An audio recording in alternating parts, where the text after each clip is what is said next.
Psalm 90 starts with the heading, A Prayer of Moses, the Man of God. Many have interpreted this to mean that Moses wrote this, which could give us more context on how to understand Genesis in regard to creation, how we became mortal, and why we rarely live more than 100 years today. In this video, I'm going to show you why it's extremely unlikely that Moses wrote this. Assuming that we should think a prayer of Moses, the man of God, is actually part of the inspired text we call the Bible, which there's reason to doubt, and we'll talk about that later.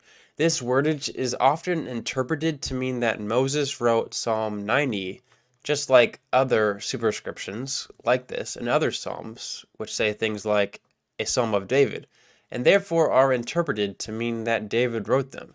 It'd be easy if we could just ask Moses if he wrote Psalm 90, but since we can't, I'm going to give a long list of reasons to think Moses nor David wrote any of the Psalms. We will also go over why someone would conclude that Moses wrote it, as well as implications from all of this. If we conclude that Moses didn't write Psalm 90, one option is to think that this should be interpreted as a prayer about Moses. Additionally, it could be translated as a prayer to Moses, as if it was written to Moses.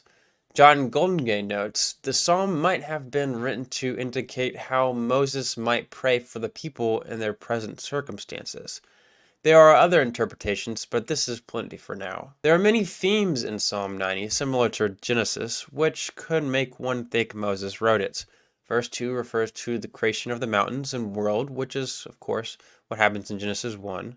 Well, Genesis 1 doesn't mention the mountains. Verse 3 of Psalm 90 is translated a number of different ways, but most translated as a way to talk about how God can make mortal people like dust, which seems to be an obvious reference to Genesis 3:19, which says, For dust you are, and to dust you will return, which is what God says to Adam after eating the fruit. Of course, Genesis 3:19 is a reference to how God made the man from the dust in Genesis 2, which many take to mean that Adam was made mortal. More on that later. Right after talking about the mortality of man, verse 4 says the famous line, 1,000 years in your sight are like a day that has gone by, or like a watch in the night, NIV translation. Combined with the idea that Moses wrote this verse, many have interpreted this to mean that the 7 days of Genesis were actually 1,000 years each, which explains why Adam could live almost 1,000 years old. This is an attempt to solve the issue which many interpreters have had, which is how God could say that Adam and Eve would surely die if they eat from the fruit of the tree of knowledge of good and evil, but then, after they eat of it, Adam goes and keeps on living. It seems like when God said, You shall surely die, that they would be thinking immediately, eat the fruit and then you die. The solution that many in church history have proposed is that when God says, You shall surely die, he's referencing his time, not human time. In support of this, Psalm 90 has been used as not man's time, but God's time, and therefore when God said Adam would surely die, it would actually be really quick. In other words, Adam did die basically immediately within a day according to God's time, since 1,000 years is nothing to God. The obvious issue is that God didn't say anything about when the man would die. People have assumed that because eating of the fruit caused Adam to die, that it must be immediate, which simply doesn't follow. It's possible that God could have been referring to spiritual death, but I think it's much more likely that physical death had to be in mind for two reasons. The first reason is the emphasis on death in Genesis 5, where it says, And he died, after nearly every person's name. In addition, Adam, eating of the fruit, caused him to be kicked out of the garden because God didn't want them to eat from the tree of life, which would cause them to live forever. Although there really isn't much evidence for it, the idea of man's days and God's days in Genesis also really fit well with the idea that Adam was created on day 6, and according to this view, he died within a God-sized day. In other words, he died on day 6. So, since the days of Genesis were 1,000 human years, according to these ancient hypothesizers, and they saw that Adam had lived 1,000 years, they concluded that there must be a parallel in how long the world will last and how long God took to create the world. To top it off, other Old Testament passages talk about the day of the Lord as a time when God would defeat death and rescue all the good people. So combined with faulty logic and a little wishful thinking, and their realization that according to some of their calculations that they were living in the 5th millennium, they were so in despair that they concluded God must be coming to rescue them soon, thereby signaling the end of the world. I hope it's clear how nonsensical a view this is, but surprisingly, a lot of people took this view throughout church history. A bit of a side note. We've all heard the quote that everyone in the early church was a young earth creationist. While there were certainly some who believed in a young earth, nearly every quote, if not every quote, we have which could possibly imply that the early church fathers believed in a young earth was said because they were trying to justify when the world would end. They weren't simply attempting to do a sound exegetical reading of the genealogies. In addition, there were early church fathers who disagreed with this view of the end times, and therefore we don't know how old they thought the earth was. If you want to know more about the history of church interpretation of Genesis, check out my interview with Michael Jones in the description. Okay, rant over. In regards to Psalm 90, verse 6, it mentions morning and evening like Genesis 1, but it's certainly a weak link, as it doesn't even look like the idea of creation is even mentioned in verse 6. Psalm 98 also refers to sin, which is an obvious theme in Genesis.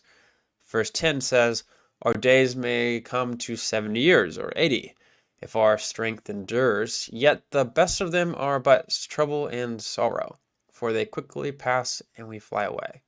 Some have seen similar themes to how the lifespans of people in Genesis seem to lower greatly, but this is a weak link at best. Either way, as can be seen, there's a lot of similar links to Genesis in this psalm, so it makes sense why someone would think Moses could have written it, or that it was something Moses would have said. This is one explanation for why the superscription would be applied to this text, even if he didn't actually write it. We will now talk about why this most certainly wasn't written by Moses. The most obvious reason is that basically the entire reason we would conclude it was written by Moses is the superscription, which says something like a prayer of Moses, is completely unclear on what it means. Nothing about the phrase a prayer of Moses implies it must have been written by Moses. To repeat, it could mean it was a prayer about Moses, or a prayer hypothesizing what he would have said, among many other possible meanings. The Hebrew simply isn't clear. In other words, basically the only evidence that it was written by Moses is extremely weak and on its own. In addition, the phrase, a prayer of Moses, was probably added way after Moses ever lived. This is the consensus in scholarship that all of the superscriptions were written after the Psalms were written. A few quick reasons for why this is that some of our earliest manuscripts treat the superscriptions as separate from the actual poetry. Some have more superscriptions than others, which implies that there were either some removed or added at some point. Other manuscripts have a blank space where the superscriptions typically go, which implies authors didn't think they belonged there. We mentioned how David is thought to write many of the other psalms due to the superscriptions that say a Psalm of David. Along with the Moses superscription, these references to David don't make sense if they were written by David, since many of the themes and context of the Psalms simply didn't exist or weren't important to the people in David's time.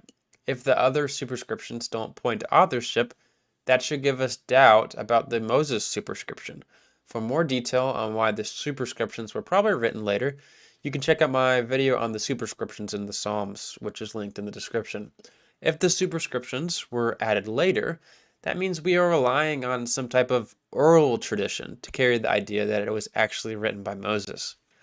Brevard Childs suggests that the superscriptions are to be dated between the Book of Chronicles, which doesn't include the superscriptions, and dated before the Cave 11 Psalm scroll, which contains them, although there's certainly debate about the specific timing of when they were added. Note that the Book of Chronicles, most scholars think, is dated way late, maybe even the last book of the Old Testament.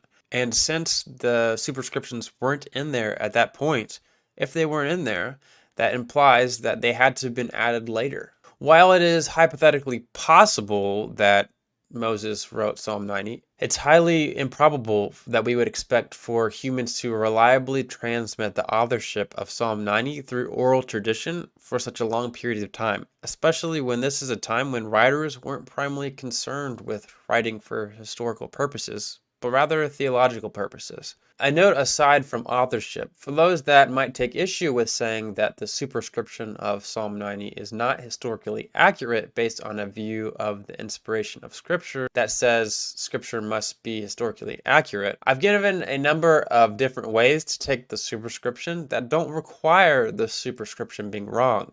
I've also showed why it probably wasn't original to the text, and therefore one might reasonably conclude we shouldn't think it's inspired at all. Finally, I'd say Scripture is inspired in what it attempts to teach, and therefore isn't an issue, as Psalm 90 isn't attempting to teach us the historicity of the authorship of the passage. To summarize, if inspiration must mean that superscription is historically accurate, you have to give a really good reason to think that Scripture requires them to be accurate.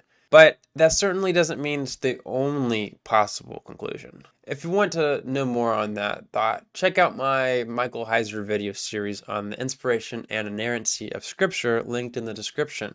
I also talked about that topic a bit on the historicity of Adam and Eve. You can also check that out. One final reason to think it wasn't written by Moses is because Moses lived sometime between the 15th century to 10th century BC. It's extremely odd that would be grouped in with all of these Psalms, which were written way later than Moses. One might say this is because it's strict poetry like the other Psalms, but the Pentateuch, what Moses wrote, has a number of different long passages of poetry like the songs of Moses or Deborah. I've pointed out how our main reason for thinking this was written by Moses was terribly unclear, and included a long list of reasons to think we shouldn't conclude Moses wrote Psalm 90. While hypothetically it is possible, it's also possible that pigs will fly someday. The better question is if we should conclude that it was written by Moses. And since we have very, very little evidence to think so, and a long list of evidence to think it wasn't written by Moses, I'd say we should conclude it was not written by Moses. If Moses didn't write it, this means we shouldn't think of this as a lost chapter of Genesis, but rather as an inspired commentary on what a very ancient but anonymous writer thought about mortality, God's control over it, and a number of other themes in Genesis. Anyways, let me know what you think. Let me know if there's anything I missed. Also, subscribe if you want to learn more about the Bible like we did today.